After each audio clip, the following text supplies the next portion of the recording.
Hi hello everyone, welcome to Zoya's kitchen. ఈరోజు మనం masala వడలతో curry ఎలా చేయాలో చూద్దాం. చూడండి, 4 స్మాల్ ఆనియన్స్, 1 బిగ్ ఆనియన్ తీసుకొని సన్నగా చాప్ చేసుకున్నాను. 3 టమాటోస్, గార్లిక్స్ ఇలా ప్యూరీ చేసుకున్నాను.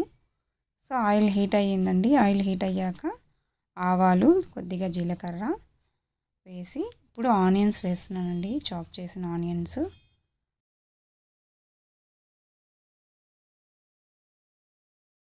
వేయండి. ఇవి ఆనియన్స్ కొద్దిగా ఫ్రై చేసుకోవాలండి. ఇలా కలుపుతూ కొద్దిగా ఫ్రై చేసుకోండి. ఆనియన్స్ ఫ్రై అయితే మంచి టేస్ట్ వస్తుంది కర్రీకి. సో ఇప్పుడు పసుపు వేయాలండి. 1 స్మాల్ స్పూను పసుపు వేసుకోండి. ఇందులోనే నేను ఉప్పు కూడా వేస్తున్నానండి. ఉప్పు వేస్తే ఆనియన్స్ మెత్తబడిపోతాయి. సో కర్రీ మనకు టేస్ట్ వస్తుంది. చూడండి, ఇప్పుడు ఈ రెండింటిని కలిపేస్తున్నాను. పసుపు, ఉప్పు ఆనియన్లో బాగా మిక్స్ అయింది. ఇలా ఫ్రై చేసుకోవాలండి. మసాలా వడ ఎలా చేయాలనేది నేను డిస్క్రిప్షన్లో లింక్ పెడతానండి. ఎప్పుడు మీరు మసాలా వడలు ఇంట్లోనే చేసి అప్పుడు కర్రీ చేసుకోండి, చాలా బాగుంటుంది. చూడండి, ఇప్పుడు రెడ్ చిల్లీ పౌడర్ వేసానండి. 2 స్పూన్స్ వేసినాను. మీరు స్పైసీ ఎక్కువ తినే వాళ్ళైతే ఇంకొద్దిగా కూడా ఎక్కువ కూడా వేసుకోవచ్చు. నేనైతే పిల్లలు ఉన్నారండి, అందుకని 2 స్పూన్స్ వేస్తాను, మరీ ఎక్కువ అయితే వేయను. ఇలా రెడ్ చిల్లీ పౌడర్ కూడా వేసి ఫ్రై చేసుకోవాలండి. మసాలా వడలు మనం బయట తీసుకునే దానికంటే ఇంట్లో చేసుకొని వేస్తే బాగుంటుందండి. బయట ఫుడ్ కంటే ఇంట్లో ఫుడ్డే మంచిదండి. ఎప్పుడు హెల్త్కి మనమే చేసుకోవచ్చు. చాలా సింపుల్గా మసాలా వడలు. నేను ఆ రెసిపీ లింక్ కూడా నేను మీకు డిస్క్రిప్షన్లో పెడతాను. జస్ట్ ఒకసారి వాచ్ చేయండి. చూడండి, టమాటా పేస్ట్ కూడా ఇలా వేసేసాను. ఇది కొద్దిగా ఫ్రై చేసుకోవాలండి. టమాటా పచ్చి వాసన పోతుంది. చూసారుగా, ఇలా వస్తుందండి. కాసేపు ఫ్రై చేస్తే మంచి స్మెల్ కూడా వస్తుందండి ఇలా ఫ్రై చేసేటప్పుడు. పిల్లలకి ఇష్టంగా కూడా తింటారండి మసాలా వడ కర్రీ. ఎందుకంటే మనం ఆనియన్ సన్నగా చాప్ చేసుకుంటే ఆనియన్ తినని పిల్లలు కూడా తినేస్తారండి. ఎందుకంటే మా బాబు అయితే ఆనియన్స్ అస్సలు తినడు. నేను అందుకని సన్నగా చాప్ చేసి ఇలా కర్రీ చేసేసి పెట్టేస్తాను. ధనియా పౌడర్ వేసినండి. 2 స్పూన్స్ ధనియా పౌడర్ వేసుకోండి.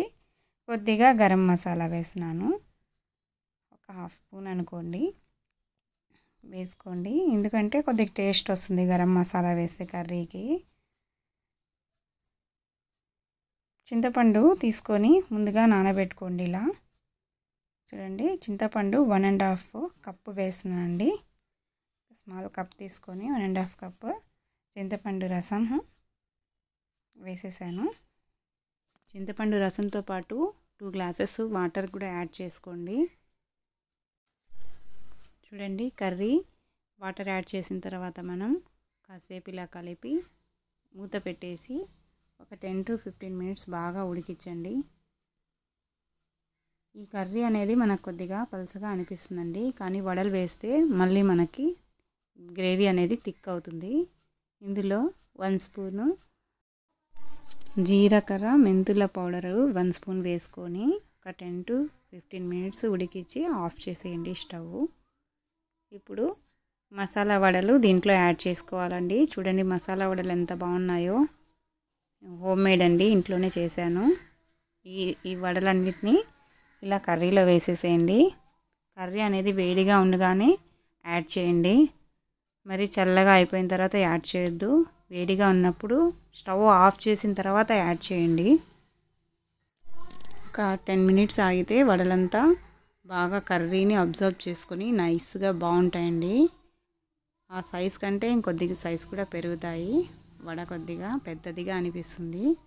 సో చూసారు కదండి, ఇంతే అండి. చాలా simple and easy masala vada curry. మీరందరూ ఇంట్లో తప్పకుండా ట్రై చేసి నాకు కామెంట్ చేయండి and share to your friends and families అండి. మీరందరూ తప్పకుండా షేర్ చేయాలి నా రెసిపీని అండ్ సపోర్ట్ మీ అండి.